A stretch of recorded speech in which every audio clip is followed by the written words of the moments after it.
everyone, my name is Roxy B and welcome to my channel, Roxy's World. So I just want to say hello to all my, first time visitors, and I just want to say welcome back to all the ones that's been here, subscribe and support your girl. Appreciate you. So today we'll be talking about hyperemesis. And you're probably like, what is that, Roxy? Hyperemesis gravidarum, right? I ain't no doctor, and don't make fun of my accent. You know you got from the island, all right? So, hyperemesis gravidarum is extreme persistent nausea and vomiting during pregnancy. It can lead to dehydration, weight loss, and electrolyte imbalance. Morning sickness is mild nausea and vomiting that occurs in early pregnancy. See, again, not talk about the regular morning sickness stuff. No. We talking about the big stuff. We talking about the stuff that makes you want to pull your hair out and be like, you know what, Lord? It's my time, and I got to go on to glory. I'm talking about the stuff that make you be like, well, why did I have sex? I'm talking about the stuff that make you want to be like, okay, I want to rethink this whole situation now. Okay? Hyperemesis. Your girl had it in both her pregnancies. Yeah, and I know you're like, well, why'd you go back? I ask myself that all the time, child. But I tell you what, I don't know. Cause you kind of forget, you know what I'm saying? You kind of forget what you went through. Y'all know what I'm talking about, mamas. You know. Some of us just hard-headed like that. So, in my first pregnancy with my daughter, I had hyperemesis. Now, the doctors, with my daughter, I was at a Air Force base. That's where I went for my clinic. And the doctors there, it's a training hospital. So, y'all know what I'm trying to say. Them people don't know what they doing. So, I was throwing up, persistent nausea, of course. It was bad. It was bad. Like, I woke up throwing up. I went to sleep throwing up. I was driving throwing up. I was just throwing up everywhere. And so the doctor would prescribe me Zofran. All right. And that's what I used, Zofran. And I was taking Protonics for my stomach because I literally threw up my entire stomach lining. TMI. But your girl ain't got nothing. It's like acid burning. It's just a lot. I ended up getting GERD. So, so it was really bad, and I ended up taking Protonics and Zofran during that pregnancy. I made it through, of course. So now, second pregnancy, this is the one that your girl was on her knees asking the Lord, please, do something for me, because it's too late, Lord. It's too late. So, I was literally dying. You hear me? So, the first 7 weeks, I was like, you know what? I ain't throwing up. I feel good. I was eating. I was just feeling real good. I was just like, maybe this pregnancy, because they said every pregnancy is not the same. So, I'm like, well, maybe this pregnancy is not going to be the same as the last pregnancy. So, 7 weeks in, I'm feeling so wonderful. And I was just like happy. So anyways, I'm trying to enjoy this pregnancy because I'm like, it's not going to be like the last one. And then 8 weeks came along. I went to the doctor's office and, I was telling the doctor like, hey, I'm kind of feeling a little nauseous here. And she said, well, that's kind of normal. And I'm like, no, ma'am, not for me. I got hyperemesis my last pregnancy. And so this time it's not the same, like, at all. But yeah. Back to where I was, okay? So I go to the doctor and, I'm telling her, like, I'm feeling a little nauseous. And she's just like, yeah, that's normal, it's gonna wear off. And I'm like, not for me, doc. I got that little situation. I got that hyperemesis. She said, what? I said, yeah, I got that hyperemesis, like that persistent vomiting the whole pregnancy, feeling like, whoo, I need my meds. She goes, okay, well, how about this? Try to see how it go, and after a while, if it don't go away by like 12 weeks, 13 weeks, we'll do some intervention. Okay, cool, doc. I'm with you, sis. So tell me why. Okay, so at that appointment, of course, she did say that she was gonna recommend me for high risk, to see the high risk doctor, which was, something that happened with my daughter pregnancy. So, she was just like, we're not taking no risk with you. We just gonna go ahead and send you over to the high risk people. So I said, okay, cool. right with that, you know, whatever you don't catch, I'm sure they gonna catch it. So we cool, we straight. So anyways, I go and I went home. I threw up every morning, every afternoon, every night, middle of the night. I was at work throwing up. My supervisor was just like, go home. Like, you throwing up all, I mean, like, I would have, because at the time I was just like a regular recruiter. So I'm talking to people and I'm like, 1 second, running to the bathroom, throwing up in the bathroom, coming back, wiping my face off, trying to talk to them, trying to hold a conversation with them. That was not working out for me. So then I would go, you know, to take them to the processing site, which is a whole hour and 20 minutes away. And the whole drive, I'm like, hold up, gotta pull over. I'm pulling over, I'm throwing up, or I'm just, you know, it was too much. It was too much going on. So I told my doctor, I said, look, sis, this ain't gonna work for me because I gotta be functionable. Like, right now, I'm not functionable. So she looks at me. So I started off my pregnancy at 165. All right? Y'all tracking right. 165. We tracking. So I go back to the doctor, like maybe, she said she wanted to see me like every 2 weeks at the time just to monitor that vomiting situation, right? She said she wanted to see me every 2 weeks. I was like, okay, cool. So the next 2 weeks I go back from the 8-week visit. Now we're going back at your 10-week visit, right? We go back. I was 165 2 weeks ago. Now I'm like 145. So she's like, whoa. Like, no ma'am, I'm at this doctor and doctor's office. My face is pale. It's super white, you know, like white. You know, they try to get some blood from me to send off to check my electrolytes or whatever it is they wanted to check at the time. The lady kid ain't nothing coming out. I mean, she ain't nothing coming out, like nothing.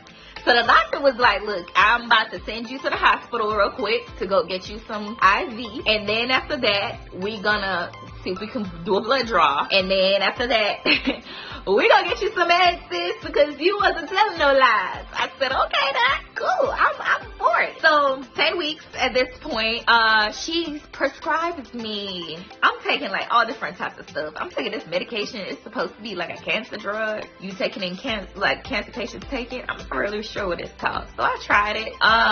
It didn't work. Tried the vitamin B. Is it B6 or B12? I think it's B12. It's one of them B's. I was trying that in unison. That didn't work. That just made me sleepy. I could not get up to go to work. When I was at work, I couldn't do no work. So that didn't work for me. I was still throwing up. Like, I'm not saying it's not working because it's making me sleepy. It's not working because I'm still throwing up persistently. Like, at this point in time, I'm throwing up blood. There, I said it. That's what I mean when I say it. I know you over there like, it's regular pregnancy, right? No, it ain't. Throwing up blood ain't regular, all right? Not being able to eat ain't regular. Not being able to keep water down ain't regular. I mean, not nothing. I mean, my own spit was making me want to throw up. It was nasty. Nobody could use my toilet because that was my official throwing up thing. So you couldn't use it. I cleaned it and it was mine.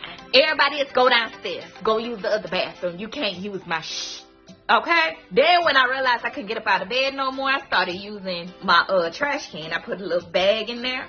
And that was what I was using. I was driving and your girl got proficient at throwing up and driving. I was driving, got cooked, got to go, kept driving, kept driving. I ain't missing a beat now.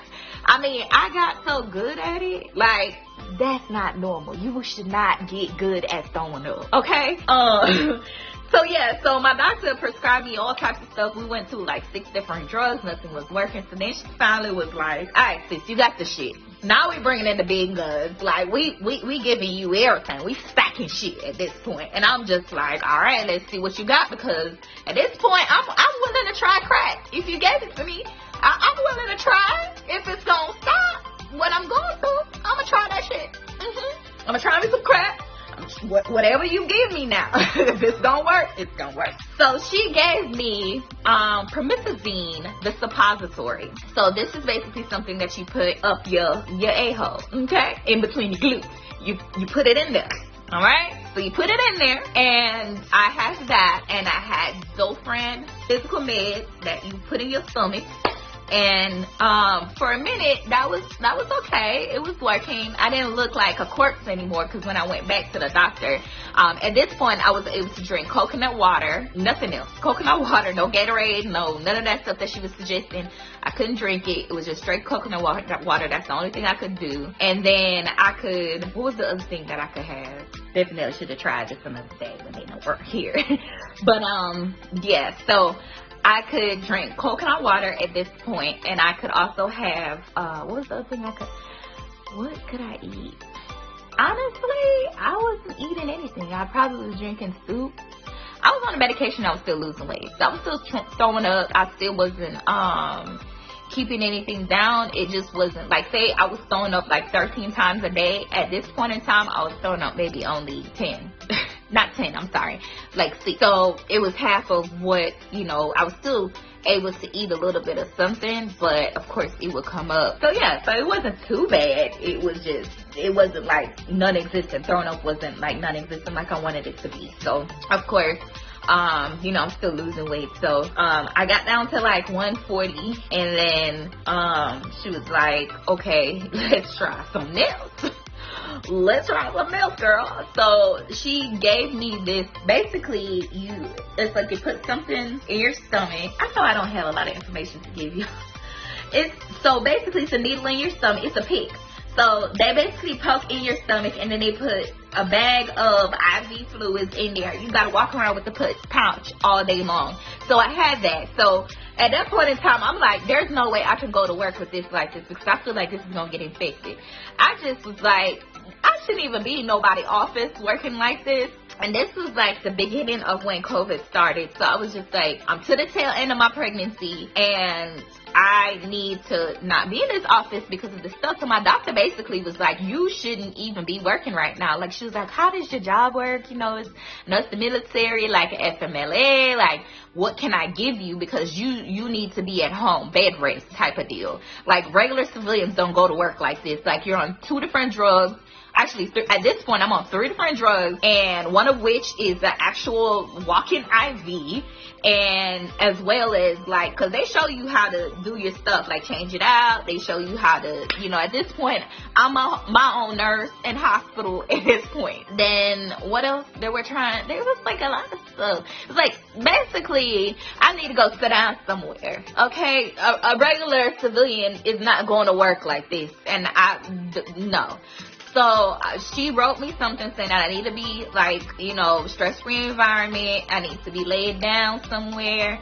And I gave it to my boss. I ended up routing it up. It went nowhere. My boss was just like, all right, just text me in the morning and let me know. Girl, the military. They were like, text me in the morning, let me know you alive and stuff like that. So some days I'll wake up and I'll text on time. Some days I was drugged up. I could not. Some of the medication is designed for you to sleep through the nausea. So at this point in time, everything is clicking.